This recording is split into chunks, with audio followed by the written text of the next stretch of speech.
السلام علیکم ورحمۃ اللہ وبرکاتہ۔ نحمدہ ونصلی علی رسولہ الکریم، اما بعد، بسم اللہ الرحمن الرحیم۔ اللہم صلی علی محمد وعلی آل محمد کما صلیت علی ابراہیم وعلی آل ابراہیم انک حمید مجید۔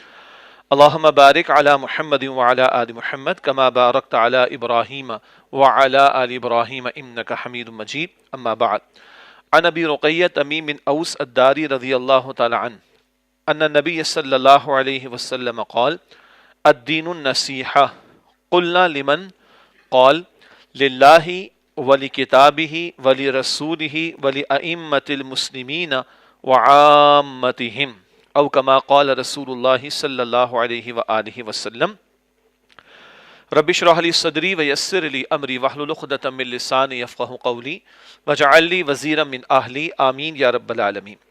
اس وقت نشست میں ہم نبی مکرم صلی اللہ علیہ وسلم کے مبارک فرمان کا مطالعہ کریں گے کہ جو صحیح مسلم شریف میں نقل کیا گیا ہے، اور یہاں قرآن اکیڈمی ملتان میں جو تعلیم الاسلام کورس کا سلسلہ جاری ہے، اس میں اربعین نووی کا مطالعہ بھی شامل ہے۔ امام نووی رحمۃ اللہ علیہ نے جو 42 بڑی قیمتی احادیث کا مجموعہ جمع فرمایا، جس میں زندگی کے بہت سارے گوشوں کے حوالے سے رہنمائی ہمارے سامنے آتی ہے۔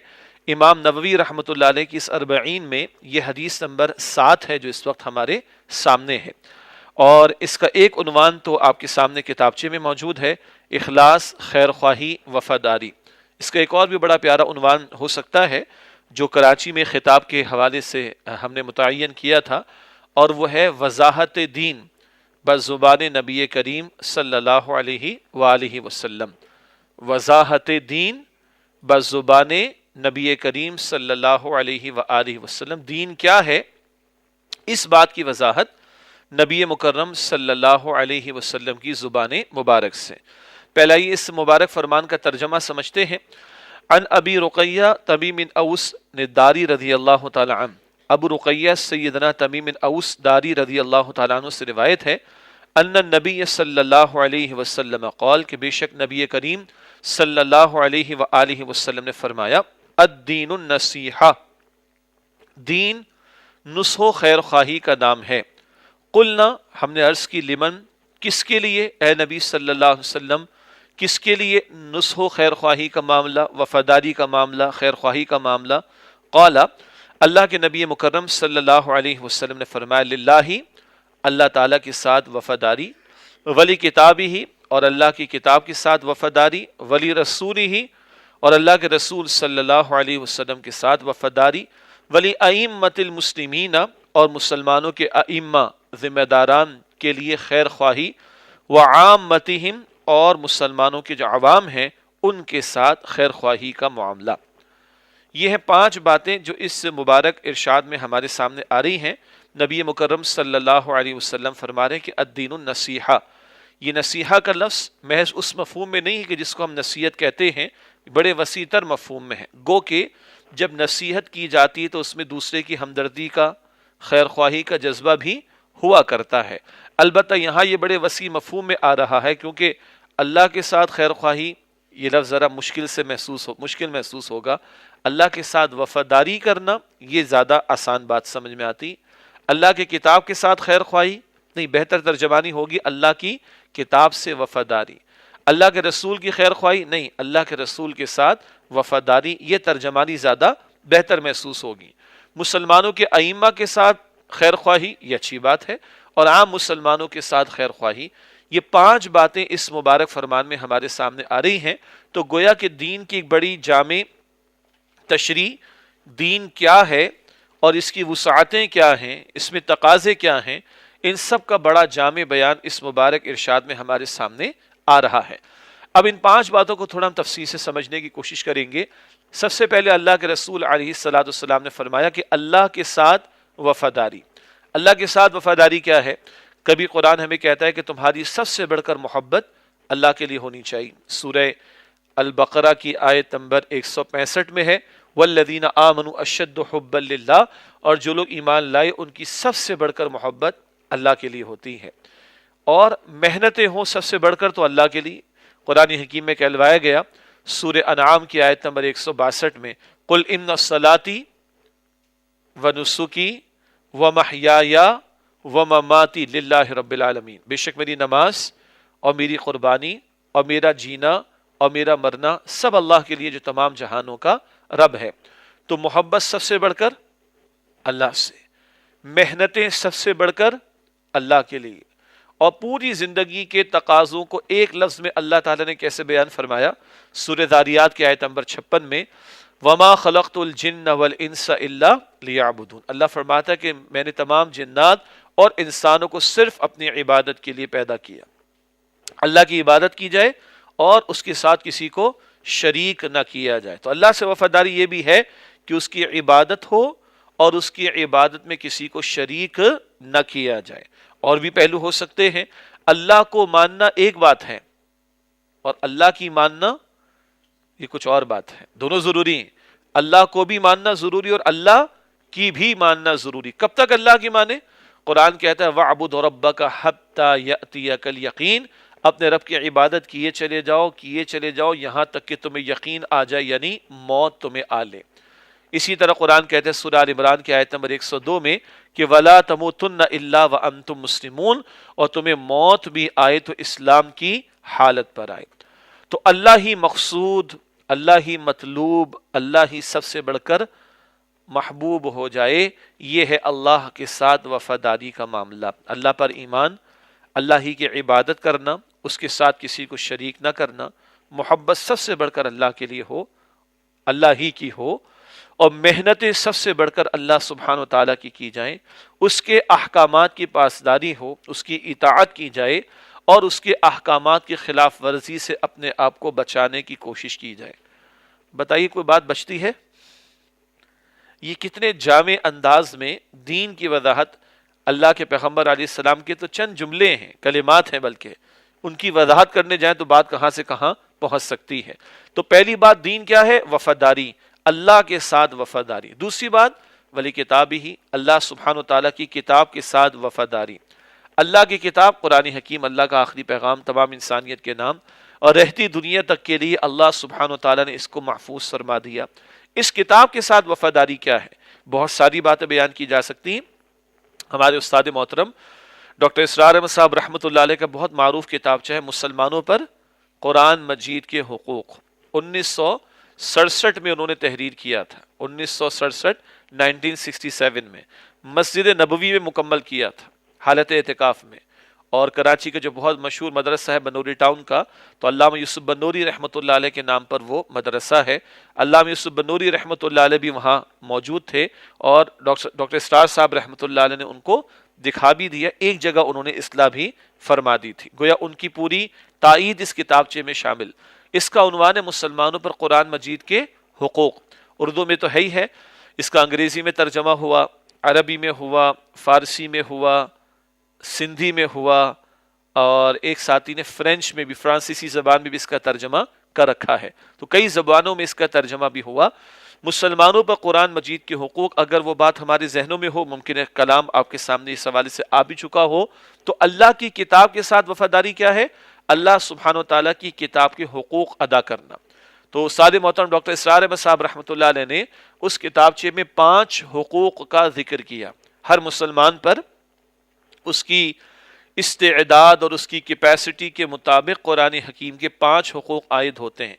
نمبر 1 قرآن پر ایمان، نمبر 2 قرآن کی تلاوت، نمبر 3 قرآن کو سمجھنا، نمبر 4 قرآن کے احکام پر عمل کرنا، اور نمبر 5 اس کے پیغام کو دوسروں تک پہنچانا۔ سادہ کر لیتے ہیں، نمبر 1 ایمان، نمبر 2 تلاوت، نمبر 3 فہم سمجھنا، نمبر 4 عمل، اور نمبر 5 تبلیغ۔ یہ کام کریں گے تو انشاءاللہ یہ قرآن حکیم کے ساتھ وفاداری کا معاملہ ہوگا، ورنہ اللہ کے پیغمبر علیہ الصلاۃ والسلام نے یہ بھی فرمایا، صحیح مسلم شریف کی طویل حدیث کا آخری حصہ 40 میں آپ پڑھیں گے انشاءاللہ بعد میں، القرآن حجت لک او علیک، یہ قرآن حکیم تمہارے حق میں حجت ہوگا، تمہارے لیے شفاعت کرنے والا ہوگا، او علیک یہ تمہارے خلاف شکایت کرنے والا ہوگا۔ اللہ اکبر، یا تمہارے لیے شفاعت کرے گا یا تمہارے خلاف شکایت کرے گا۔ تو ایسا کیا کیا جائے کہ قرآن کریم ہمارے حق میں شفاعت کرنے والا ہو جائے؟ تو اس قرآن حکیم کے حقوق ادا کرنے ہیں۔ نمبر 1 ایمان، نمبر 2 تلاوت، نمبر 3 فہم، نمبر 4 عمل، اور نمبر 5 تبلیغ۔ چند جملوں میں تھوڑی سی وضاحت۔ قرآن پر ایمان ایک ہے زبان سے، ایک ہے دل سے، اقرار باللسان و تصدیق بالقلب۔ جب دل میں قرآن پر ایمان ہوگا تبھی بقیہ حقوق بھی ادا ہوں گے، ورنہ عظیم اکثریت قرآن شریف کو رمضان مبارک میں کھولتی ہے بڑے ادب سے اور بڑے اہتمام سے، رمضان شریف کے بعد بند رکھتی ہے اس کو۔ کیا خیال ہے جی؟ یا قرآن کھلتا ہے کسی کے انتقال کے موقع پر، یا جمعے کے موقع پر کھول لیا تو کھول لیا، ورنہ گھروں میں قرآن پر مٹی پڑی ہے، اور کبھی کبھی مسجدوں میں بھی نظارے دیکھنے کو ہمیں ملتے ہیں۔ وجہ کیا ہے؟ زبان سے اقرار ہے، دل سے شاید یقین نہیں۔ جب دل میں ایمان ہوگا قرآن پر تو عمل ثبوت پیش کرے گا، پھر بقیہ حقوق بھی ادا کرنے کا اہتمام ہوگا۔ اللہ ہمیں توفیق عطا فرمائے۔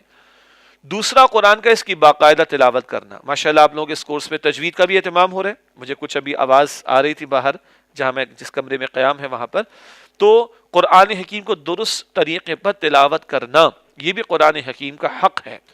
باقی یہ جگہ، یہ موضوع اپنی جگہ بڑا مفصل موضوع ہے، تفصیل میں بات ہو سکتا ہے آ چکی ہو یا آئندہ بھی آپ کے سامنے کسی موقع پر آئے گی، تو صرف اشارتاً کہ تجوید کے قواعد کا خیال کر کے کم سے کم لحن جلی کا معاملہ ہمارا ٹھیک ہو جائے، بڑی بڑی جو غلطیاں ہو جاتی ہیں اس سے اجتناب کیا جائے، اور باقاعدہ قرآن حکیم کی تلاوت کا اہتمام کیا جائے۔ یہ ہماری روح کی غذا ہے۔ جسم کو ملتان والے کتنی دفعہ کھانا دیتے روزانہ؟ 3 دفعہ؟ ارے بھائی سوچ کے بتائیں۔ ہاں، آفس جا کے 10 بجے 11 بجے چائے چلتی ہے، اور اس کے ساتھ کچھ چھوٹا موٹا، شام کی چائے کے ساتھ چھوٹا موٹا، رات کے کھانے کے بعد باہر نکل کر ہو گیا 7-8 مرتبہ۔ جسم زیادہ ضروری ہے روح؟ تو جسم کو اگر 8 مرتبہ دے تو روح کو زیادہ مرتبہ دینا چاہیے۔ بہرحال یہ قرآن کی تلاوت ہماری روح کی غذا ہے۔ اللہ مجھے اور آپ کو اس کی باقاعدہ تلاوت کی توفیق عطا فرمائے۔ تیسرا قرآن کا ہے کہ اس کو سمجھا جائے، اس سے کہ اس کی تلاوت سے ثواب بھی ملتا ہے، بغیر سمجھے بھی کوئی تلاوت کرتے ہیں تو ثواب ملتا ہے، کوئی شک نہیں، لیکن یہ صرف ثواب کی کتاب نہیں ہے، یہ ہدایت کی کتاب ہے۔ ھدی للمتقین، ھدی للناس، بار بار آتا ہے نا قرآن میں یہ تعارف، یہ تمام انسانوں کے لیے ہدایت ہے، یہ متقین کے لیے ہدایت ہے۔ تو اب اس کو سمجھنے کی کوشش کرنا۔ الحمدللہ سورۃ البقرہ کا مطالعہ کر رہے ہیں آپ لوگ، یہ ایک بنیادی طور پر قرآن حکیم کا فہم حاصل کرنے کی کوشش کرنا ہے۔ قرآن کو سمجھنے کے 2 درجے ہیں، ایک کو کہتے ہیں تذکر، قرآن کا بنیادی پیغام، ایک کو کہتے ہیں تدبر، وہ ذرا گہرائی میں اتر کر غور و فکر کرنے والی بات ہے۔ ہم جو قرآن اکیڈمی کے تحت، تنظیم اسلامی کے تحت آپ کو توجہ دلاتے ہیں، ساتھیوں کو توجہ دلاتے ہیں، وہ پہلے درجے کی بات ہے، اور پھر اللہ توفیق دے آگے بڑھے، قرآن کی زبان بھی سیکھیں، اس کے لیے وقت لگائیں، اہل علم کے ساتھ بیٹھے، تو اللہ تعالیٰ علم و حکمت کے موتی بھی مزید ہمیں عطا فرمائے گا انشاءاللہ۔ البتہ ایک درجہ تذکر کا، قرآن کا جسٹ جو ہے، اس کا جو بیسک میسج ہے وہ ہمارے سامنے آ جائے، اور ایک قرآن میں گہرائی میں، اس کی ڈیپتھ میں اتر کر غور و فکر کر کے تدبر کرنا اور علم و حکمت کے موتی تلاش کرنا، عہد جدید کے مسائل کا حل وہاں سے تلاش کرنا۔ بہرحال اس سمجھنے کی ترغیب بھی قرآن حکیم ہمیں دلاتا ہے۔ چوتھا قرآن حکیم کا یہ کہ اس کے احکامات پر عمل کیا جائے۔ اللہ نے ہدایت نامہ کہے کو دیا تاکہ اس کو سمجھ کر اس کے احکامات پر عمل کیا جائے۔ عمل کے بھی 2 حصے یا 2 گوشے۔ ایک حصہ یہ ہے اعمال کے حوالے سے، احکام پر عمل کے حوالے سے کچھ احکام مجھ سے اور آپ سے فوری متعلق ہیں۔ نماز ادا کرو، زکوٰۃ ادا کرو اگر صاحب نصاب ہیں، جی ماں باپ کے ساتھ اس سے سلوک کرو، شوہروں کو کہا بیویوں کے ساتھ اس سے سلوک کرو، بیویوں کو کہا شوہروں کی تابع داری کریں، جھوٹ نہ بولو، وعدہ خلافی نہ کرو، خیانت نہ کرو۔ یہ وہ احکام ہیں جن پر عمل فوراً ہو سکتا ہے، فوراً عمل کرنا چاہیے۔ اگر نہیں کیا جا رہا تو یہ ہماری کوتاہی ہے۔ بہت سخت باتیں قرآن میں ہیں۔ ایک جگہ قرآن فرماتا ہے سورہ مائدہ کی آیت نمبر 44 میں، مَن لَّمْ يَحْكُم بِمَا أَنزَلَ اللَّهُ فَأُولَٰئِكَ هُمُ الْكَافِرُونَ، جو لوگ اللہ کے نازل کردہ کلام کے مطابق فیصلے نہیں کرتے وہی تو کفر کر رہے ہیں۔ تو جہاں میرا اختیار ہو قرآن کے حکم پر عمل میں نہیں کر رہا تو یہ بات میری دی، اور جہاں حکمرانوں کا اختیار ہو وہ نہیں کرے یہ بات پھر ان کے لیے۔ ہر ایک کو اپنے دائرے کار کے اعتبار سے دیکھنے کی ضرورت ہے۔ تو کچھ احکام وہ ہیں جہاں فوراً عمل کرنا ہے، فوراً کرنا چاہیے، کوتاہی ہے تو معافی مانگ کر اللہ سے اپنی معاملے کی اصلاح کرنی چاہیے۔ البتہ جو اجتماعیت سے متعلق احکامات ہیں جہاں آپ کا میرا اختیار نہیں، قرآن کہتا ہے زکوٰۃ کی وصولی کا معاملہ ہوگا، قرآن کہتا ہے کہ چور کے ہاتھ کاٹے جائیں گے، قرآن کہتا ہے کہ قصاص میں قاتل قتل کیا جائے گا، اینڈ سو آن۔ ان احکامات پر میں اکیلے عمل نہیں کر سکتا، یہاں اب مجھے اجتماعی طور پر جد و جہد کرنے کی ضرورت ہے تاکہ میں اللہ کی زمین پر اللہ کے احکام کے نفاذ کی جد و جہد کر سکوں۔ قائم ہوتا ہے کہ نہیں وہ اللہ کے اختیار میں، لیکن میں اگر آج مر گیا تو مجھے اللہ کو جواب تو دینا ہے نا بھائی، تو جہاں میرے بس میں وہاں فوراً عمل کروں، جہاں میرے بس میں نہیں وہاں میں کوشش کروں تاکہ اپنی معاذرت اللہ سبحانہ و تعالیٰ کے سامنے پیش کر سکوں۔ یہ چوتھا حق قرآن حکیم کا، اس کے احکامات پر عمل اور اس کے احکامات کے نفاذ کی جد و جہد کرنا۔ پانچواں قرآن حکیم کا، اس کے پیغام کو دوسروں تک پہنچانا۔ ختم نبوت کے بعد یہ کار رسالت تو باقی ہے نا، پہنچانے والا کام تو باقی ہے، اور مجموعی اعتبار سے یہ ذمہ داری امت مسلمہ کے کاندھوں پر ہے کہ اب کوئی کتاب نہیں آئے گی، کوئی رسول نہیں آئیں گے۔ حضور علیہ السلام نے حجۃ الوداع کے موقع پر فرمایا میں آخری رسول ہوں، تو میرے بعد کوئی رسول نہیں، تم آخری امت ہو، تمہارے بعد کوئی امت نہیں ہے۔ اب اس قرآن کے پیغام کو دوسروں تک پہنچانا، کب پہنچائیں گے بھائی؟ جب سیکھیں گے انشاءاللہ، اپنے عمل میں بھی لانے کی کوشش کریں گے۔ اسی کی کوشش یہاں یہ قرآن اکیڈمی میں بھی ہو رہی ہے، جیسے کہ حدیث شریف بارہا آپ نے سنی بھی ہے اور آپ کو یاد بھی ہوگی، خیرکم من تعلم القرآن وعلمہ، تم میں سے بہترین وہ ہیں جو قرآن سیکھیں اور قرآن سکھائیں۔ آج ہم کس حدیث پر کلام کر رہے ہیں؟ دین، وفاداری اور خیرخواہی کا نام ہے۔ 5 باتوں کو سمجھنا ہے۔ اللہ کے ساتھ وفاداری، اس پر کچھ کلام ہوا۔ اللہ کی کتاب کے ساتھ وفاداری، اس پر بات اب مکمل ہوئی ایک درجے میں۔ اور اللہ کی کتاب یعنی قرآن حکیم کے ساتھ وفاداری کیا ہے؟ قرآن حکیم کے حقوق کو ادا کرنا۔ پہلا حق کیا ہے جی؟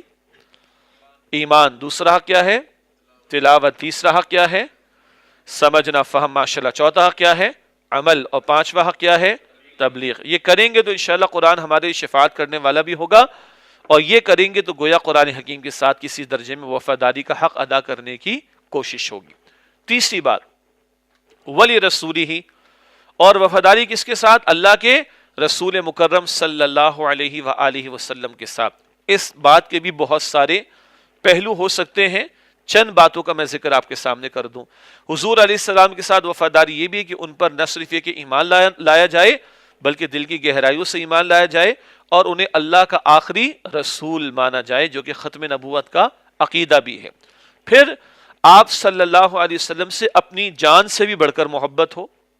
آتا ہے نا قرآن میں، سورہ احزاب کی آیت نمبر 6 میں، النبی اولا بالمؤمنین من انفسہم، سورہ احزاب کی آیت نمبر 6 میں آیا، نبی کریم صلی اللہ علیہ وآلہ وسلم ایمان والوں کے نزدیک ان کی جانوں سے بڑھ کر عزیز اور محترم ہیں، تو اپنی جان سے بڑھ کر ان سے محبت۔ پھر حضور علیہ السلام کے ساتھ وفاداری یہ بھی ہے کہ حضور علیہ السلام کا ادب اور احترام اس کا پاس رکھا جائے۔ کتنا ادب؟ سورہ حجرات کی آیت نمبر 2 میں کیا ذکر آیا؟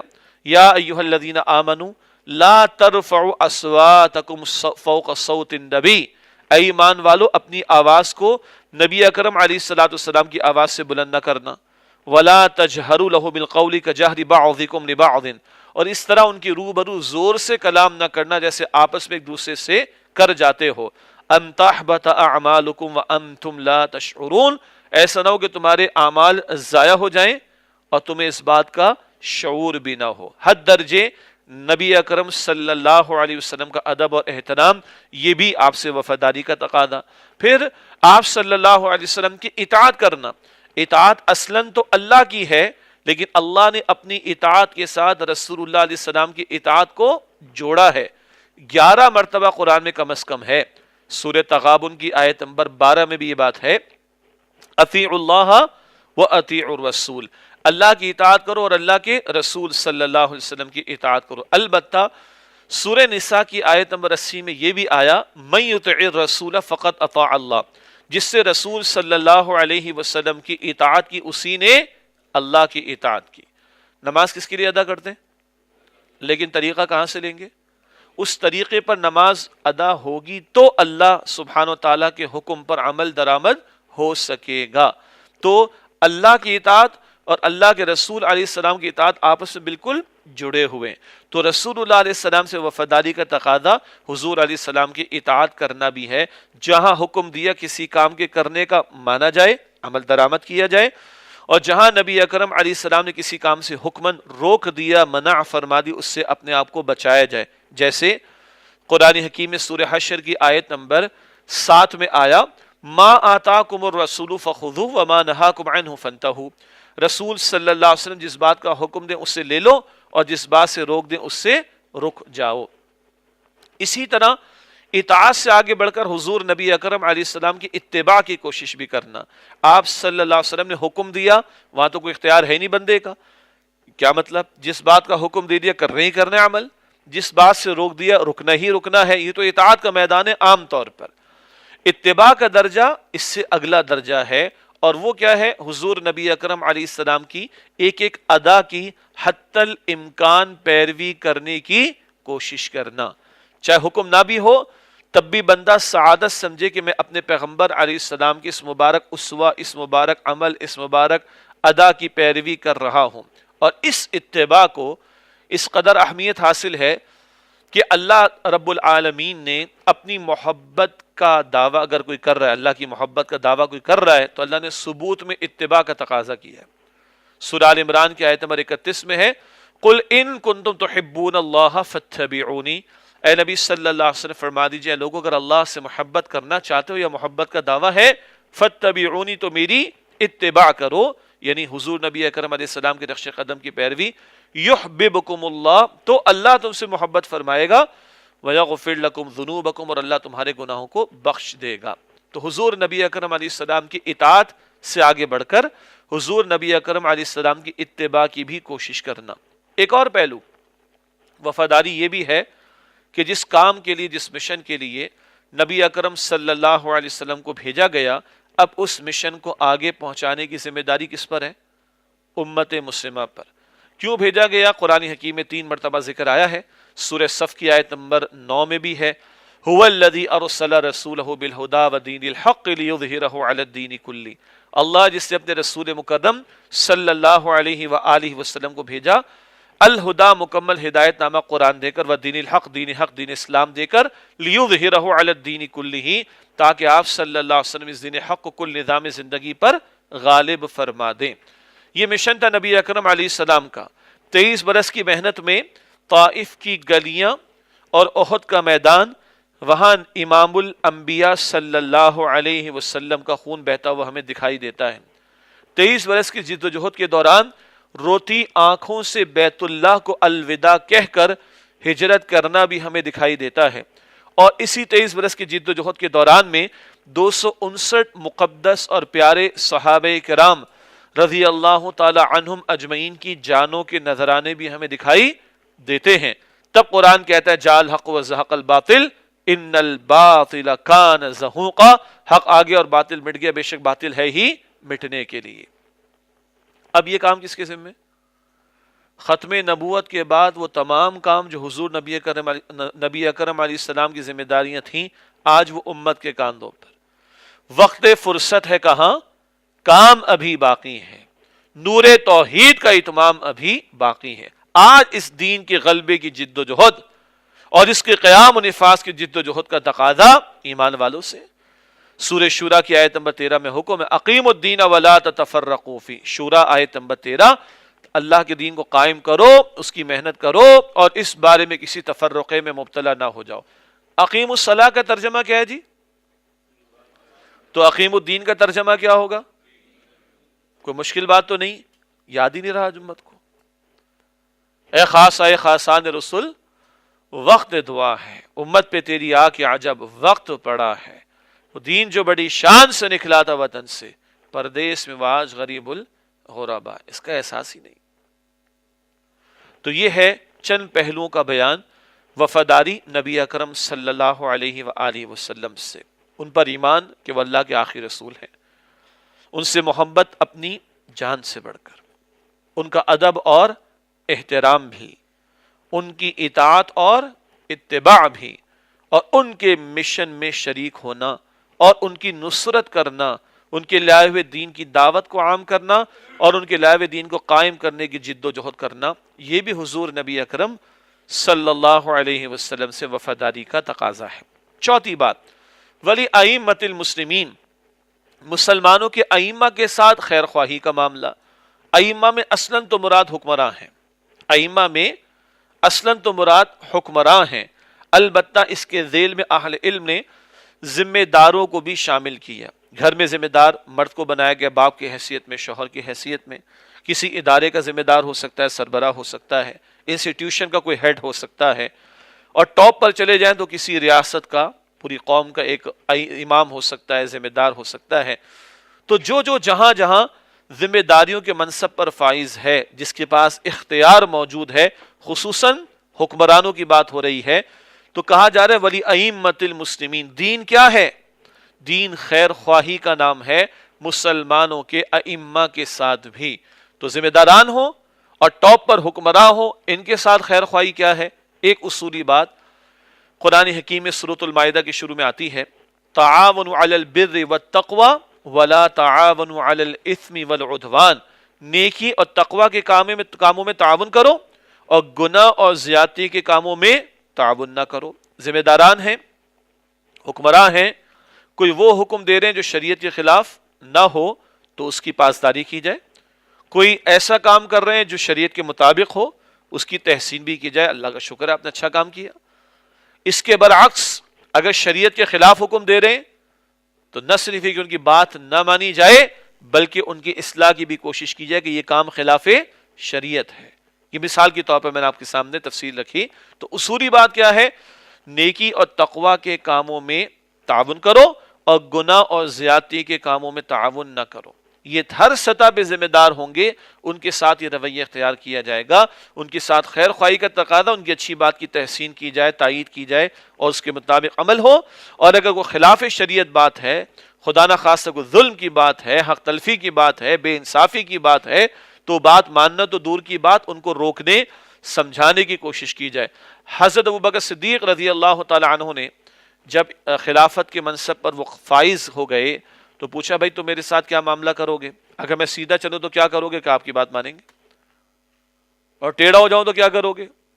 تو کسی نے تلوار نکال کے دکھائی، اسے سیدھا کر دیں گے. تو اللہ کا شکر ادا کیا صدیق اکبر رضی اللہ تعالیٰ عنہ کے ایسے ساتھی ہیں جو میرا ساتھ دیں گے. میں اچھا کام کروں گا تو میرا ساتھ دیں گے، میں بری طرف جا رہا ہوں گا تو مجھے روکنے کی کوشش کریں گے. یہ ہے مسلمانوں کے ائمہ، ذمہ داران، جس میں ٹاپ پر یقیناً حکمراں شامل ہیں، ان کے ساتھ خیر خواہی کا معاملہ. پانچویں اور آخری بات، وعامتہم، اور عام مسلمانوں کے ساتھ خیر خواہی کا معاملہ. عام مسلمانوں کے ساتھ خیر خواہی کیا ہے؟ سورہ حجرات کی آیت نمبر 10 میں ہم پڑھتے ہیں انما المؤمنون اخوۃ، بلا شبہ تمام کے تمام ایمان والے آپس میں کیا ہیں جی؟ بھائی بھائی. تو اپنے اس رشتے کو یاد رکھنا اور اس کو مضبوط کرنا. ہم مختلف زبانوں والے ہوں گے، برادریوں والے ہوں گے، خاندانوں والے ہوں گے، قبیلوں والے ہوں گے، علاقوں والے ہوں گے، اسٹیٹس والے ہوں گے، سب کچھ ہوں گے، رنگوں والے ہوں گے، سب کچھ ہوں گے، مگر ہمارے رشتے کی اصل بنیاد کیا ہے؟ انما المؤمنون اخوۃ. پھر مسلمان کون ہوتا ہے؟ احادیث میں بہت سارے پہلو بیان ہوئے، صرف یاد دہانی. مسلمان وہ ہے کہ جس کی زبان اور ہاتھ سے دوسرے مسلمان محفوظ رہے. ایسا ہے آج؟ غیبت ہم سب کو پتہ ہے کسے کہتے ہیں، گالیاں دینا ہم سب کو پتہ ہے کسے کہتے ہیں، جھوٹ بول کر نقصان پہنچانا، ملاوٹ کر کے لوٹنا، 2 نمبر کا 1 نمبر بتا کر بیچنا، ہم سب کو پتہ ہے. مسلمان وہ ہے جس کی زبان اور ہاتھ سے دوسرے مسلمان محفوظ رہیں. دوسری روایت میں کیا ہے؟ تم مومن نہیں ہو سکتے جب تک کہ اپنے بھائی کے لیے وہی بات پسند نہ کرو جو اپنے لیے پسند کر دو. یہ حدیث شریف 40 نووی میں بھی بعد میں آئے گی انشاءاللہ. تم مومن نہیں ہو سکتے جب تک اپنے بھائی کے لیے وہی بات پسند نہ کرو جو اپنے لیے پسند کرتے ہو. ہمارے معاشرے کے آدھے جھگڑے ختم ہو جائیں اگر یہ ہمارا معیار ہو، لیکن آدھے جھگڑوں کی وجہ یہی ہے کہ میرا معیار میرے لیے کچھ ہے اور آپ کے لیے کچھ اور ہے. اپنے گھر کو اور اس کے باہر کی دیواروں کو میں صاف رکھوں گا، لیکن ہو سکتا ہے اپنے گھر کا کچرا اٹھا کے آپ کے گھر کے سامنے ڈال دوں گا. اپنے گھر کے دروازے کے سامنے کبھی نہیں چاہوں گا کوئی موٹر سائیکل گاڑی ایسی کھڑے کہ راستہ بلاک ہو جائے. لیکن 10 مرتبہ میں گاڑی پارک کرتا ہوں، موٹر سائیکل پارک کرتا ہوں، اور میں 10 کی 10 مرتبہ بھول جاتا ہوں کہ دوسرے کا بھی گھر ہوتا ہے، اس کے گھر کا بھی دروازہ ہوتا ہے، اس گھر میں بھی انسان رہتے ہیں اور ان کو بھی مشقت آ سکتی ہے. پھر مسلمانوں کے باہمی حقوق سب پتہ ہے ہمیں بھائی الحمدللہ. جی ایک حدیث شریف میں 5، ایک میں 6 کا بیان.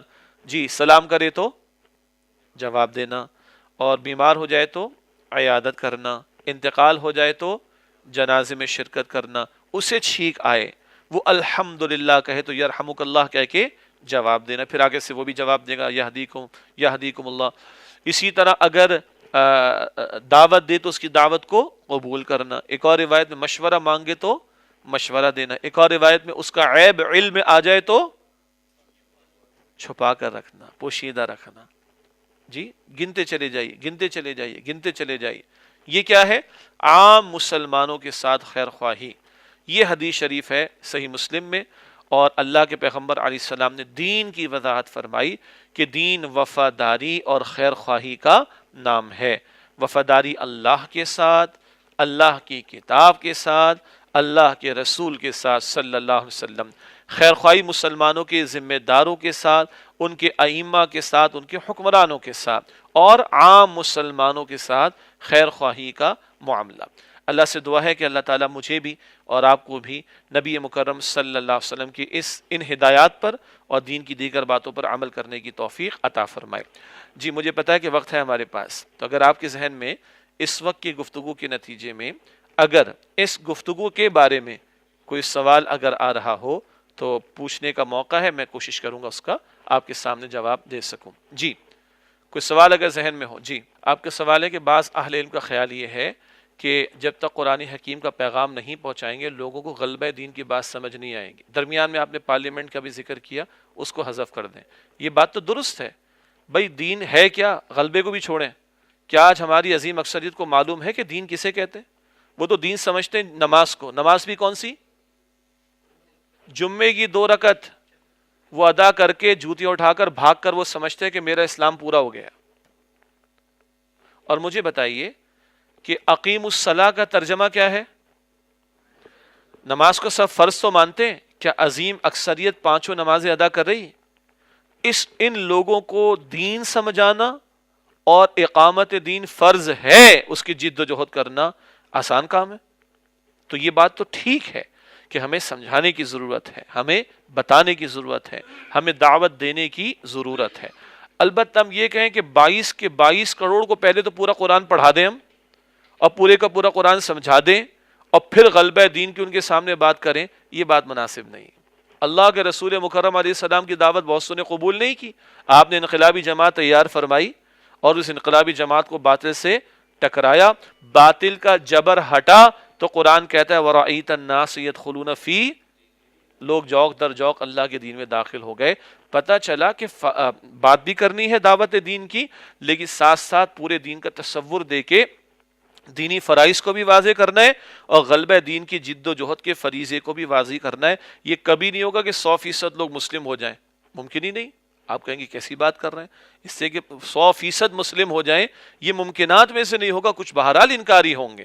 تو کیا اگر ہم 100% کا انکار کریں گے تو اتنے لوگ دنیا میں اور آ جائیں گے پیدا ہو کر، پھر ان کو دینا شروع کر دیں گے، تو غلبہ دین کب ہوگا میرے بھائی؟ تو یہ ساتھ ساتھ چلے گا کہ دین کی دعوت بھی دینی ہے، دین کا تصور بھی واضح کرنا ہے، دینی فرائض کا تصور بھی واضح کرنا ہے۔ سارے کے سارے لوگ تو فوری قبول نہیں کریں گے، کچھ لوگوں کو کھڑے ہو کر اقامت دین کی جد و جہد کے لیے اپنا حصہ ادا کرنا پڑے گا انشاءاللہ۔ جی اگلا کوئی سوال؟ سوال یہ کہ اسمارٹ فون سے قرآن شریف پڑھنے کے بارے میں کیا احتیاط ہے؟ پہلی بات تو ہے کہ اسمارٹ فون کا سم معاف کیجیے گا، وائی فائی کا کنیکشن اور ڈیٹا کا کنیکشن بند کر کے پھر قرآن شریف پڑھیں۔ سمجھ آئی میری بات؟ یہ کیا معذرت کے ساتھ قرآن شریف پڑھ رہا ہوں، واٹس ایپ آ گیا، قرآن شریف پڑھ رہا ہوں، فیس بک آ گیا، قرآن شریف پڑھ رہا ہوں، کال آ گیا، قرآن شریف پڑھ رہا ہوں، یہ آ گیا۔ کوئی یکسوئی نہیں ہوتی۔ ہاں آپ بند کر دیں اپنے ڈیٹا کو، اپنے وائی فائی کو، اور آپ کے پاس نسخہ اگر نہیں ہے تو منع نہیں کر رہے، نہ ہونے سے ہونا بہتر ہے کہ قرآن حکیم کا ٹیکسٹ میں بھی، اگر ہم جب جہاز میں ٹریول کریں گے، گاڑی میں ٹریول کریں گے، ہو سکتا ہے نسخہ نہ ہو ہمارے پاس تو پڑھ لیں، لیکن ایک اہم ترین ادب کیا ہے کہ باقی چیزیں بند کریں، ورنہ ایک ادھر سے میسج آئے گا، 2 آیتیں پڑھی، دوسرا میسج آ جائے گا، تیسرا واٹس ایپ آ جائے گا، کوئی یکسوئی کی بات نہیں رہے گی۔ اور اس میں بھی ہم یہی عرض کریں گے کہ باوضو ہی پڑھنے کی کوشش کریں۔ جس لمحے ٹیکسٹ اسکرین پر آ گیا تو یہ قرآن حکیم کی تحریر ہے، قرآن حکیم کا متن ہے، اس کا بھی ہمیں ادب کرنا چاہیے۔ جی حضرت آپ کچھ فرما رہے تھے؟